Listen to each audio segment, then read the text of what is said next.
ಜನಶ್ರೀ ನ್ಯೂಸ್ಗೆ ಸ್ವಾಗತ. ನಾನು ನಿತಿನ್ ಮಂಜುನಾಥ್. ಅಥಣಿಯಲ್ಲಿ ಪೊಲೀಸ್ ಇಲಾಖೆ ನಡೆಸಿದ ಯಶಸ್ವಿ ಕಾರ್ಯಾಚರಣೆಯಲ್ಲಿ ಕಳುವಾಗಿದ್ದ ಹಾಗೂ ಕಳೆದು ಹೋಗಿದ್ದ 108 ಬೆಲೆ ಬಾಳುವ ಮೊಬೈಲ್ ಫೋನ್ಗಳನ್ನು ಅವರ ಮಾಲೀಕರಿಗೆ ಮರಳಿ ಹಸ್ತಾಂತರಿಸಲಾಗಿದೆ.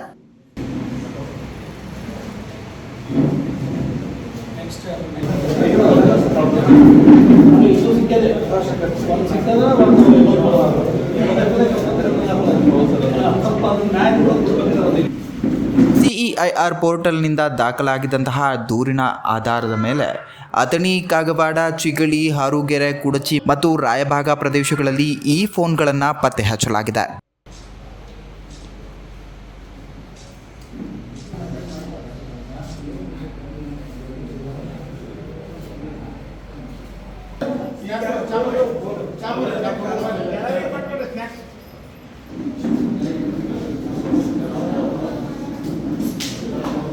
ಈ ಕುರಿತು ಮಾತನಾಡಿದ ಡಿವೈಎಸ್ಪಿ ಪ್ರಶಾಂತ್ ಮುನ್ನುಳ್ಳಿ ಅವರು, ಜಿಲ್ಲೆಯ ವಿವಿಧ ಪೊಲೀಸ್ ಠಾಣೆಗಳಲ್ಲಿ ದಾಖಲಾಗಿದ್ದ ಪ್ರಕರಣಗಳ ತನಿಖೆಯಿಂದ ಈಗಾಗಲೇ 1000ಕ್ಕೂ ಹೆಚ್ಚು ಫೋನ್ಗಳನ್ನು ವಶಪಡಿಸಿಕೊಂಡು ಮಾಲೀಕರಿಗೆ ಹಿಂದಿರುಗಿಸಲಾಗಿದೆ ಎಂದು ತಿಳಿಸಿದ್ದಾರೆ.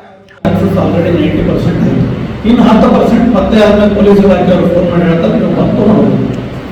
ಸೊ ಈ ಎಲ್ಲ ಸಿಬ್ಬಂದಿಗಳಲ್ಲಿ ನಿಂತಿದ್ದಾರೆ, ಅವರೆಲ್ಲ ಸಿಬ್ಬಂದಿಗಳ ಕಳೆದ 1 ತಿಂಗಳ ಪರಿಶ್ರಮದಿಂದ ಮೊಬೈಲ್ ಕಳೆದು ಹೋದ ಅಥವಾ ಕಳುವಾದ ಸಂದರ್ಭದಲ್ಲಿ CEIR ಪೋರ್ಟಲ್ನಲ್ಲಿ ದೂರು ದಾಖಲಿಸಿದರೆ ಸಿಮ್ ಕಾರ್ಡ್ ಬಳಕೆಯ ಆಧಾರದ ಮೇಲೆ ಪೊಲೀಸರು ಪತ್ತೆ ಹಚ್ಚಿ ಫೋನ್ಗಳನ್ನು ಮರಳಿ ನೀಡುತ್ತಾರೆ ಎಂದು ಅವರು ತಿಳಿಸಿದ್ದಾರೆ.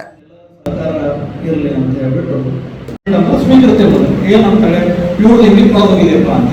ನಿಮಗೆ ಡೂಪ್ಲಿಕೇಟ್ ಸಿಮ್ ತಗೊಳ್ಳಿಕ್ಕಾಗಲಿ ಅಥವಾ ಡೂಪ್ಲಿಕೇಟ್ RC ಮಾಡಿಸ್ಕೊಳಿಕ್ಕಾಗಲಿ, ಡೂಪ್ಲಿಕೇಟ್ ಲೈಸೆನ್ಸ್ ಮಾಡಿಸ್ಕೊಳಿಕ್ಕಾಗಲಿ, ಅದೇನು ಎಕ್ನಾಲಜ್ಮೆಂಟ್ ಎಲ್ಲ ಸಫಿಷಿಯೆಂಟ್. ಇದೇ ರೀತಿಯ ನಿರಂತರ ಅಪ್ಡೇಟ್ಗಳಿಗಾಗಿ ನೋಡ್ತಾ ಇರಿ ಜನಶ್ರೀ ನ್ಯೂಸ್.